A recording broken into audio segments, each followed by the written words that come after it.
박지원 학생 대표 기도해드리겠습니다.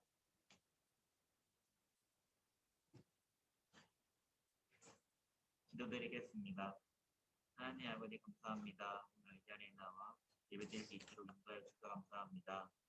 지난 한 주간 우리가 지은 죄를 용서해 주시고 우리가 한 주 동안 건강하게 살아갈 수 있도록 도와주세요.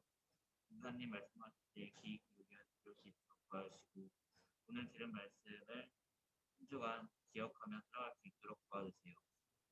감사드리며 예수님의 이름으로 기도드렸습니다. 네.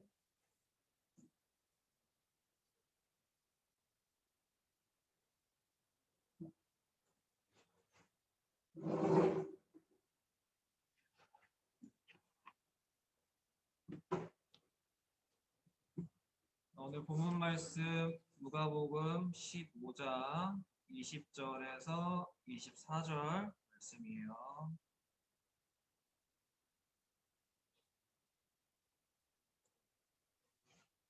누가복음 15장 20절에서 24절.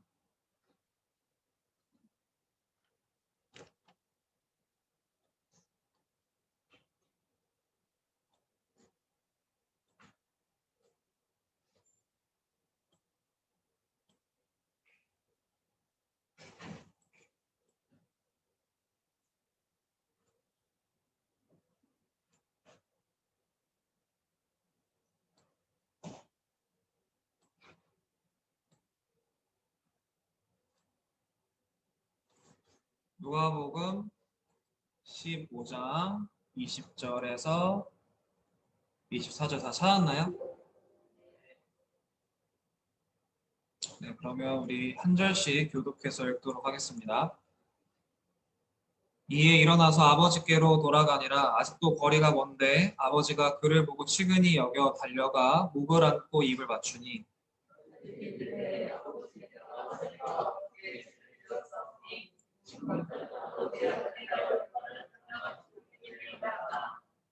아버지는 종들에게 이르되 제일 좋은 옷을 내어다가 입히고 손에 가락지를 끼우고 발에 신을 신기라.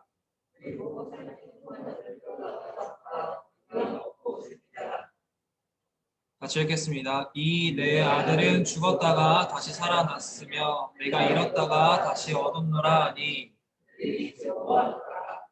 아멘.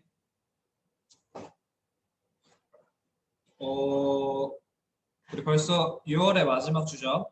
2021년도 이제 반이 지났습니다. 지난 몇 주간 계속 하나님 나라에 대한 설교를 하고 있고 앞으로 당분간 하나님 나라에 대한 설교를 계속 할 거예요.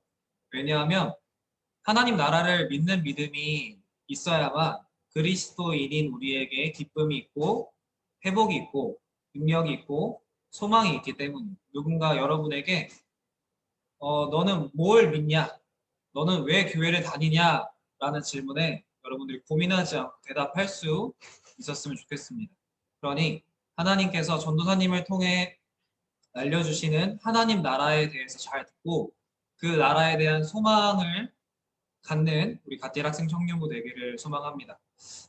시험 기간이라고 설교를 짧게 해야 한다고 생각하지 않지만 당장 내일부터 시험을 보는 친구들도 있고 대부분이 이번 주에 시험을 보니까 조금 빨리 설교를 마칠 건데 그냥 주일이니까 어쩔 수 없이 예배는 드려야지 하고 앉아 있다가 그냥 흘려듣고 돌아가지 말고 예배를 잘 드리고 하나님 나라에 대한 것들을 잘 기억하면서 예배를 드렸으면 좋겠어요. 자, 먼저 오늘 본문은 우리가 한 번쯤 들어봤을 탕자, 돌아온 탕자에 대한 내용이에요. 아버지에게는 두 아들이 있었는데 둘째 아들이 자신이 나중에 받게 될 유산을 미리 달라고 얘기를 해요. 그리고 아버지는 아들의 요청대로 둘째 아들의 몫을 줘요. 그리고 그 아들은 그 돈을 받고 먼 나라로 떠납니다. 그게 오늘 본문 위에 있는 내용들이에요. 그리고 그곳에서 허랑방탕하게 돈을 다 씁니다. 그랬더니 뭐가 오죠? 흉년이 들어요. 그래서 그 아들은 외국에서 부잣집 아들에서 이제는 외국에서 빌어먹으면서 사는 그런 인생이 되었어요. 근데 그러던 어느 날 문득 아버지에게는 양식도 풍족하고 품꾼도 많다는 사실이 떠오른 거예요. 하지만 자신이 아버지께 죄를 지었다는 사실을 알고 있는 아들은 스스로 아버지께 돌아가서 아들이 아닌 품꾼으로 살겠다는 다짐을 합니다. 그런데 그런 마음을 가지고 멀리서 돌아오는 아들의 모습을 아버지가 발견을 해요. 그리고 나서 오늘 본문 20절에 나오듯 아버지는 한 걸음에 달려가서 아들의 목을 안고 입을 맞추며 맞이해 줍니다. 그러자 아들이 아버지께 자신은 아버지 저는 죄를 지었기 때문에 이제는 차마 아버지의 아들이라 불릴 수 없다고 말을 해요. 그랬더니 아버지가 어떻게 하냐면 집에서 제일 좋은 옷과 가락지와 신발을 가져오라고 한 뒤에 송아지를 잡아 같이 먹고 즐기자고 말을 해요. 그 이유가 뭐냐면 내 아들이 죽었다가 다시 살아 돌아왔기 때문에 잃어버렸다가 다시 얻었기 때문에 즐겁다는 거예요. 죄를 지은 아들은 너무 부끄럽고 창피하고 죄스럽고 도무지 어찌할 수가 없는데 돌아갈 곳이 아버지밖에 없다는 거예요. 그래서 그 모든 것들을 무릅쓰고 자신이 있어야 할 곳으로 돌아온 겁니다. 오늘 설교의 제목은 하나님 나라와 고난이에요. 우리 설교를 들을 때 하나님 나라가 무엇일까 생각을 하면서 들어봤으면 좋겠어요. 먼저 오늘 본문은 예수님께서 세리와 죄인들과 식사를 하는 모습을 보고 바리새인과 서기관들이 예수님은 왜 저 사람들과 식사를 하지? 라고 하면서 수군거리니까 예수님이 그때 세 가지 비유를 들면서 그들에게 말씀을 해주세요. 먼저 잃은 양을 찾는 목자의 비유와 드라크마를 찾은 여인의 비유, 그리고 아들을 다시 되찾는 아버지 비유를 해주시는 상황이에요. 여러분, 왜 바리새인과 서기관들이 예수님께서 세리들과 죄인들과 식사를 하는 것을 보면서 불만을 가질 때 왜 이런 비유를 들면서 얘기를 해주셨을까요? 여러분, 하나님 나라는요, 우리의 기준으로는 도무지 이해할 수가 없는 개념이지만 이것을 하나님 아버지의 마음으로 보면 이해할 수가 있어요. 자, 목자와 여자와 아버지는 모두 양과 드라크마와 아들을 잃어버렸다가 되찾았죠. 그들에게는 되찾아야만 했던 너무나도 소중한 존재들이었던 거예요. 마찬가지로 하나님 아버지에게 있어서 우리도 되찾아야만 하는 너무나도 소중한 존재들이라는 거죠. 그래서 하나님은 우리를 간절히 찾고 계세요. 그리고 우리를 발견하면 우리가 하나님께로 돌아오면 오늘 아들을 맞이한 아버지처럼 가장 좋은 것들로 우리를 반겨주실 거예요. 하지만 아들이 돌아오기까지는 하나님께서 다시 찾으시기 전까지는 우리는 잃어버린 상태예요. 즉 우리가 원래 자녀로서 가지고 있던 모든 위치와 특권을 다 잃고 지금 외국에서 하찮은 존재, 빌어먹는 존재로 지금 전락했잖아요. 세상에서 그런 존재로 변했기 때문에 괴로울 수밖에 없다는 거예요. 왜냐하면 원래 아들이 있어야 하는 곳은 여기가 아니니까. 원래 아들이 살아야 하는 삶은 이렇게 하찮은 존재가 아니니까. 그래서 채워지지 않고 해결되지 않는 상황 속에서 외롭고 두렵고 불안하기 시작한 거예요. 여러분, 하나님 나라는요, 지금 우리가 잃어버린 상태예요. 그래서 뭘 해도 채워지지가 않아요. 그런 이게 나온 좀 지난 걸로 알고 있는데 전도사님도 최근에 다시 들었어요. 여러분, 스불제라고 혹시 알아요? 전도사님도 듣고 몰라가지고 인터넷 쳐봤는데 스스로 불러온 재앙이에요. 스스로 불러온 재앙. 맞아요. 아들이 아니에요. 어쨌든 그래가지고 저도 인터넷 쳐봤어요. 아들이 떠나지 않았으면 아들은 돈을 잃지도 않았을 것이고 외국에서 돼지랑 뒤엉켜서 빌어먹지도 않았을 것이고 스스로를 죄인으로 여기고 품꾼으로 돌아오지도 않았을 거예요. 우리에게 고난이 있는 것은 먼저는 내가 선택했기 때문에, 내가 먼저 스스로 재앙을 선택했기 때문에, 거기에 들어갔기 때문에 고난이 찾아오는 겁니다. 하지만 여러분, 고난의 열매가 뭐죠? 아들이 겪은 그 고난의 끝에 그 아들은 무엇을 얻었습니까? 아들이 유산을 얻었어요. 그리고 자기 마음대로 먼 나라로 갔어요. 그리고 돈을 다 잃고 고난을 당했어요. 그리고 나서 그 아들이 얻은 열매가 뭐예요? 오늘 우리 성경에 나와 있는데 오늘 아들이 겪은 그 고난의 끝에 그 아들은 뭘 얻었냐면 다시 깨끗해졌어요. 모든 수치가 가리워졌어요. 누구에 의해서? 아빠에 의해서. 아들은요, 한 게 딱 하나밖에 없어요. 그 고난 속에서 아버지를 떠올렸고, 아버지를 떠올리니 내 죄가 뭔지 알게 돼서 뉘우쳤어요. 그리고 그 아들은 아버지께 돌아왔어요. 뉘우치는 마음을 가지고 그 아들이 돌아왔단 말이에요. 그런데 만약 아들의 생각대로 아버지가 괘씸하게 여겨서 품꾼의 하나로 두었다면, 그랬다면 아들의 수치가 가리워졌을까요? 다시 깨끗해질 수 있었을까요? 원래 자신의 종들과 같은 위치가 되어서 돌아온 아들은 얼마나 후회하며 살았겠어요. 다시 도망치고 싶었을 수도 있겠죠. 그런데 그 아들이 돌아오니까 어떻게 됐습니까?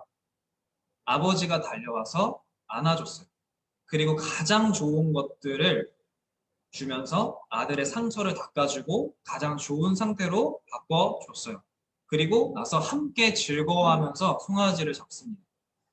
그 아들에게 아버지는 이제 어떤 존재가 되었을까요? 돌아오기 전에는 아버지가 두려운 존재고 죄송한 존재였지만 아빠가 나를 그렇게 맞아주니까 아빠는 더 이상 두렵고 죄송하기만 하는 존재가 아니라 나보다 나를 더 사랑하는 분, 내게 무엇과도 바꿀 수 없는 분, 내가 떠나서는 안 되는 분이라는 것을 알게 되었다는 거예요. 그리고 나서 잃어버린 것들을 다 회복을 해요. 자신의 원래 위치, 원래 특권을 다 회복을 합니다. 그리고 아버지 집에서 살아가요.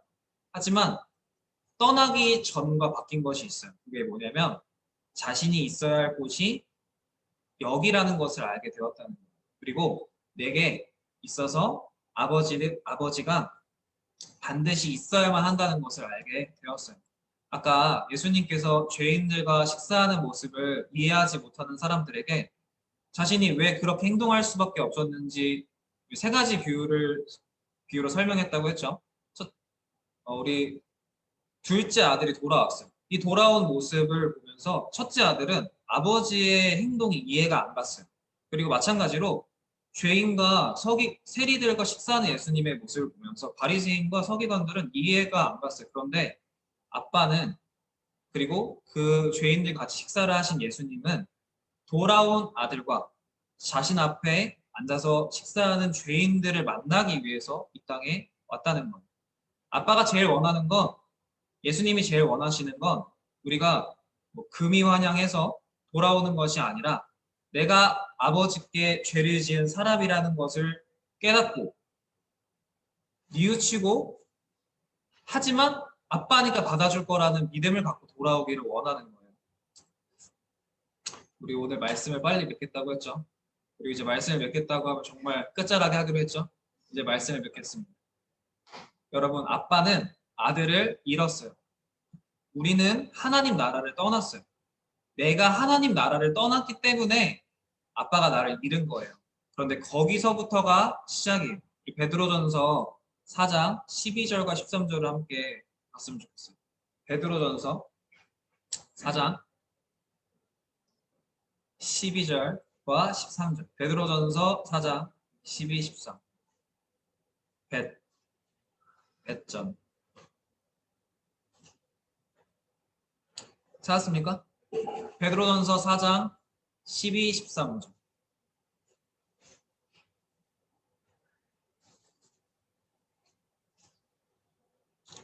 두 절밖에 안 되니까 같이 아직 찾고 있는 거 아니죠? 찾고 있나?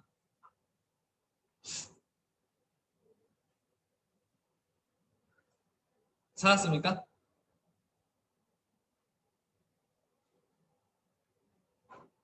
오케이. 자, 베드로전서 4장 12, 13절 같이 읽도록 하겠습니다. 시작.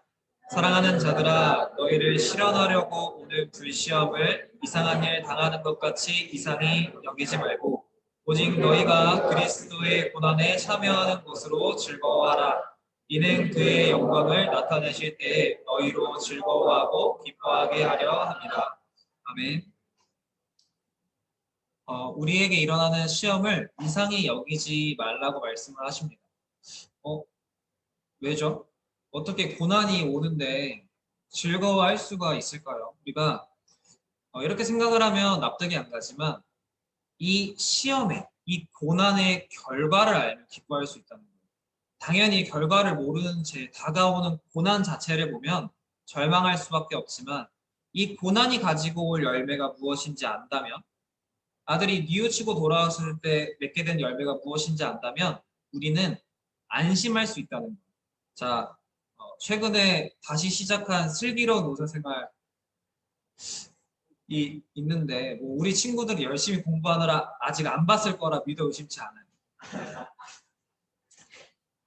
최근에 이제 엄마 품에 안겨서 실밥을 풀으러 온 아이가 있었어요. 이거 너무 과한 스포는 아니니까 걱정하지 말고. 그런데 선생님이 실밥을 풀으려고 할 때마다 아이가 고래고래 소리를 지르면서 몸을 움직이니까 선생님이 아무것도 할 수가 없는 거예요. 그래서 몇 번이나 다시 나갔다가 돌아오고 다시 나갔다가 돌아오고를 반복을 했어요. 근데 우리는 알아요. 등에 있는 실밥을 제거해야지만 이 치료가 끝이 나요. 그리고 이 수술이 완전히 맞춰질 수 있고 흉터가 지지 않고 건강하게 살아갈 수 있다는 것을 알기 때문에 선생님과 의사 선생님과 부모님은 이것을 빨리 해주고 싶어요. 그런데 아이 입장에서는 등 뒤에 있는 몇 개 있는지도 모르는 실밥이 너무 무서운 거예요. 왜냐하면 그 실밥이 생길 때까지 있었던 고통이 너무 커서 수술도 검사도 너무 컸기 때문에 그래서 이 실밥을 푸는 게 어떤 의미인지는 난 잘 모르겠고 더 이상 아프기가 싫은 거예요. 부모님은 선생님께 의사 선생님께 너무 죄송하고 말 안 듣는 내 자식이 너무 부끄러웠지만 의사쌤은 끝까지 기다려줬어요. 그리고 오히려 부모님한테 위로를 해줬어요. 이 친구는 여태껏 엄청난 일들을 무사히 이겨온 아이라고 말을 해줍니다. 여러분, 등 뒤에 있는 실밥이 무서운 건 나예요. 그리고 그런 나를 안타깝게 여기긴 하지만 이상히 여기고 한심하게 여기는 마음이 드는 건 우리 주변 사람들이에요. 그런데 나보다 내 주변 사람들보다 나를 더 이해해주고 기다려주는 그 의사 선생님이 바로 하나님이세요. 아까 말했어요. 고난을 겪고 나서야 아들 스스로 자신이 아버지께 죄를 지었다는 것을 깨달아요. 그리고 나서 뉘우치는 마음으로 아버지께 돌아옵니다. 그 결과 아버지는 아들을 다시 얻어요. 그리고 아들은 아버지의 집을 곧 하나님 나라를 다시 얻습니다. 그리고 모든 상처와 수치가 씻겨지고 다시 모든 것을 회복합니다. 여러분, 하나님께서 우리에게 고난이 오는 것을 이상히 여기지 말고 도리어 기뻐하라고 하신 이유는요. 그 고난이 있어야지만 아들이 돌아와요. 그 고난이 있어야지만 자신의 죄를 깨닫고 아버지께로 돌아올 수 있어요. 고난이 있어야 아버지께로 돌아온 다음에 그리고 나서야 아버지가 그 죄를 덮고 아들을 다시 얻을 수 있습니다. 여러분, 하나님은 우리가 내일부터 보는 시험에서 좋은 성적을 얻고 돌아와야지만 유산을 먼저 달라고 말하고 떠났던 내 죄를 눈감아 주시는 것이 아니에요. 아버지는 우리가 시험 보느라 노느라 자느라 마음대로 행동했던 자신의 죄를 뉘우치고 내가 돌아가기만 하면 좋으신 아버지께서 나를 받아주실 것을 믿기를 원하세요. 단순한 테스트가 아니라 나와 이전과는 다른 관계를 맺기 위해서 고난을 주시는 거예요.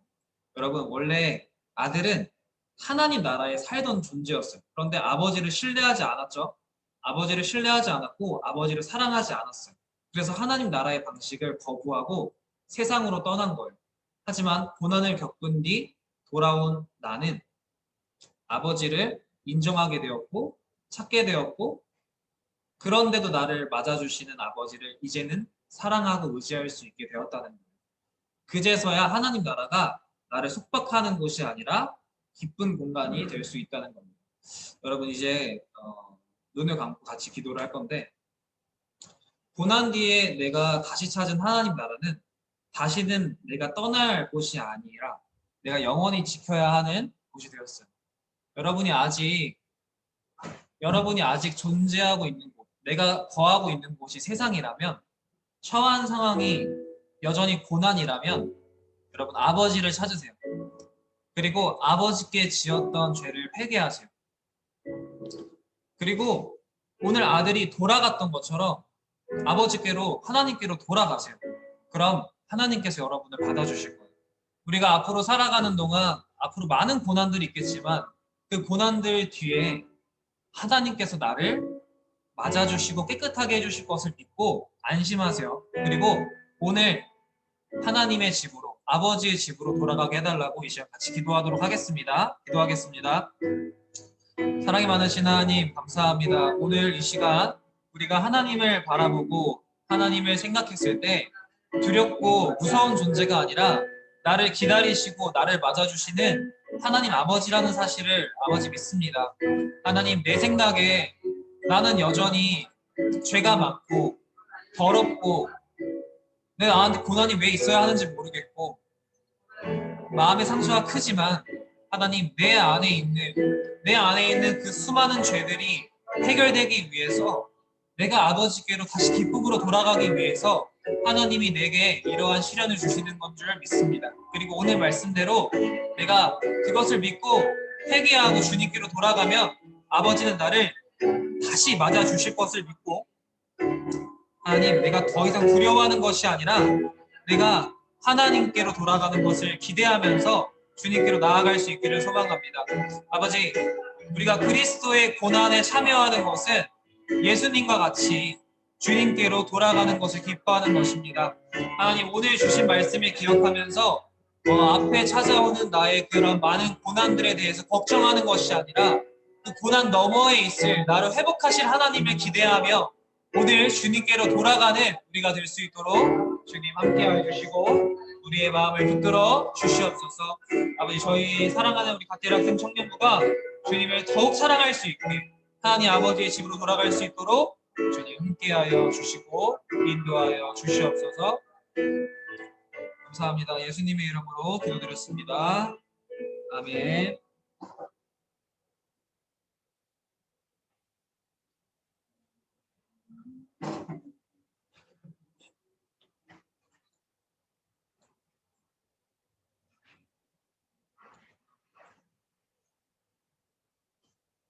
지금금 찬양하도록 하겠습니다.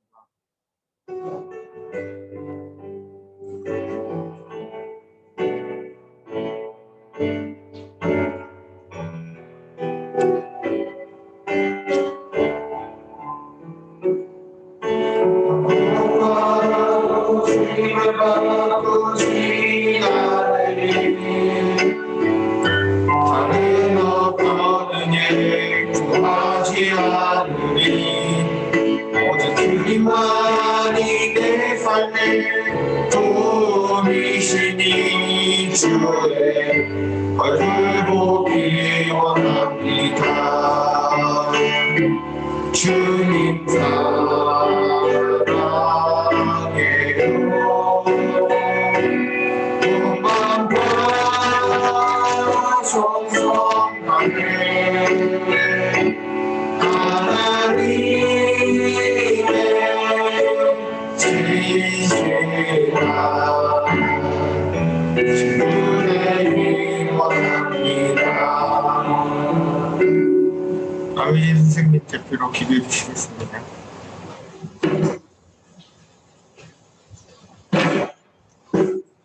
기도드리겠습니다. 사랑과 은혜가 많으신 하나님 아버지 정말로 감사드립니다. 아버지 일주일간도 저희를 구하셨다가 이 자리에 나와서 예배드리고 주님께 찬양드릴 수 있게 해주시면 정말 감사드립니다.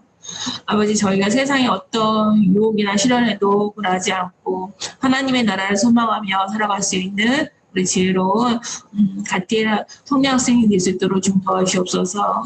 늘 주 안에서 주님의 사랑을 기억하면서 주님의 자녀답게 살아갈 수 있는 저희가 되기를 소망합니다. 아버지, 이 시간 작은 예물 드렸습니다. 이 물질 쓰이는 곳마다 주님께서 영광 나타내시고 있사오며 이 모든 말씀 예수님으로 기도드립니다. 아멘.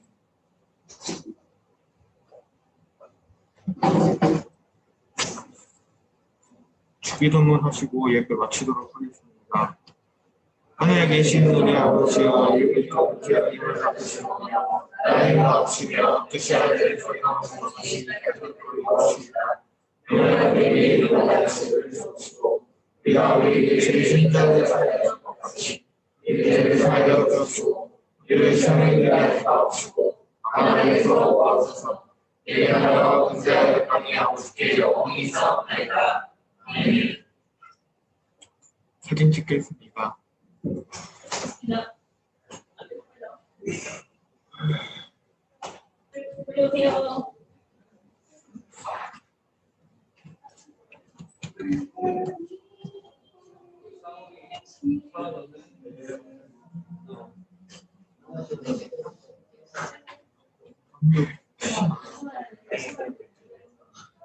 카메라 켜줘.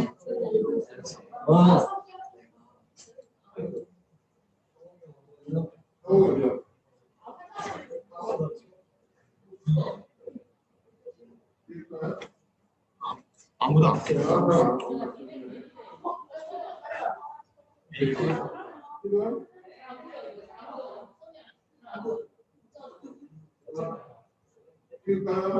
예.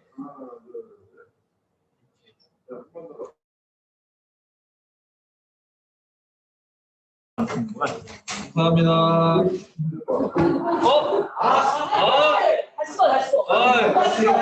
잘 찍어. 여러분, 우리 화면 좀 켜봅시다. 앞에.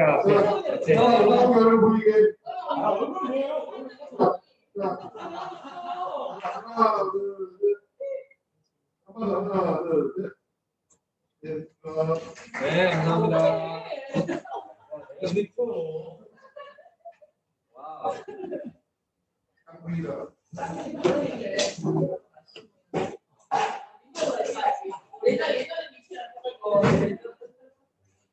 네, 광고하도록 하겠습니다.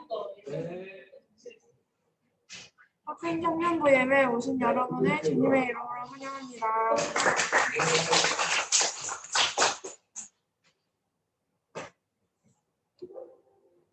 21년도를 외쳐봅시다. 시작. 하나님을 사랑하고 예수님을 닮아가는 그리스도인으로 살아갑시다.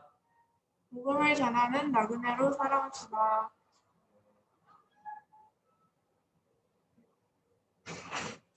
다음 주 대표 기도는 김찬영 학생이고요. 응원 기도는 장인의 선생님이십니다.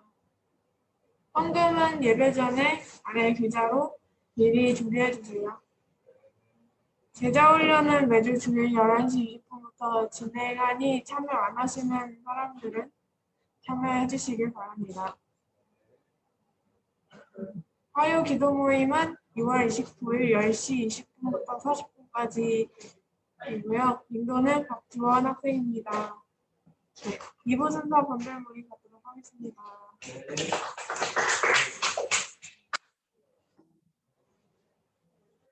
자, 오늘 원래 우리가